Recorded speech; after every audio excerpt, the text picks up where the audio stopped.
Hello everybody, welcome back to Gyandan. Today we're going to be looking at 100 things every designer needs to know about people. Suzanne M. Wednesday. How people think. The brain has 23 billion neurons. That's a lot of capacity for mental processing. So what's going on in there? Understanding how people think is crucial if you're going to design for them. Just as there are visual illusions, there are also thinking illusions. This chapter describes some of the interesting things the brain does as it makes sense of the world. Chapter 27. People process information better in bite-sized chunks.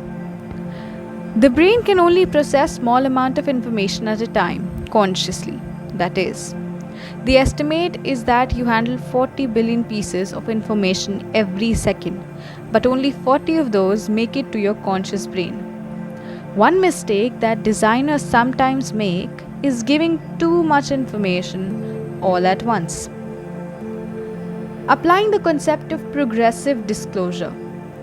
Progressive disclosure means providing only the information people need at the moment. The figures below show an example of progressive disclosure from MailChimp from www.mailchimp.com. MailChimp is a trademark of the Rocket Science Group LLC. Rather than putting a full description of what you can do with the service on first page, there is just a list and an image for each activity. Figure 27.1. When people click on one of these activities, they get a little more information. Figure 27.2. Then they can go to a level further for more details. 27.3. By giving them little information at a time, you avoid overwhelming them and also address the needs. Some may want a high level overview, whereas others are looking for all the detail. The second step gives a little more detail.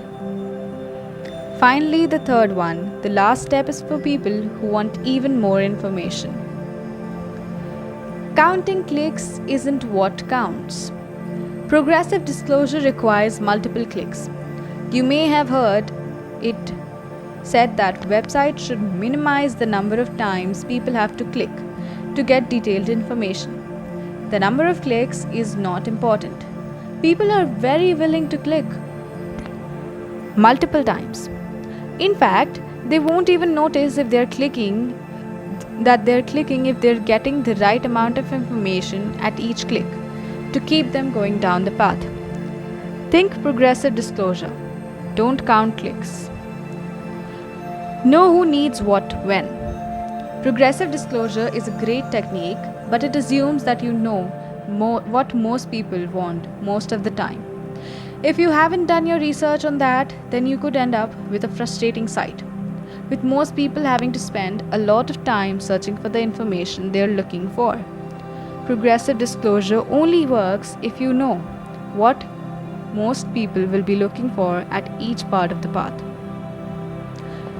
Read Krug for more information.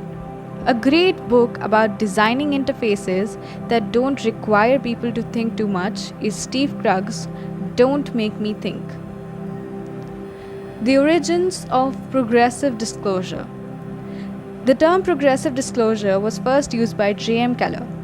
Keller is a professor of instructional design, and in the early 1980s, he came up with an instructional design model called Attention, Relevance, Confidence, and Satisfaction, ARCS.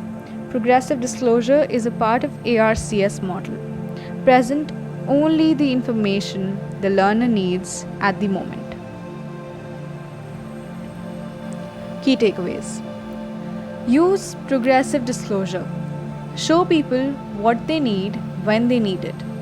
Build in links for them to get more information. If you have to make trade-off on clicks versus thinking, use more clicks and less thinking. Before you use progressive disclosure, make sure you have done your research and know what most people want and when they want it. To be continued. Thank you for watching the video. Like, share, subscribe.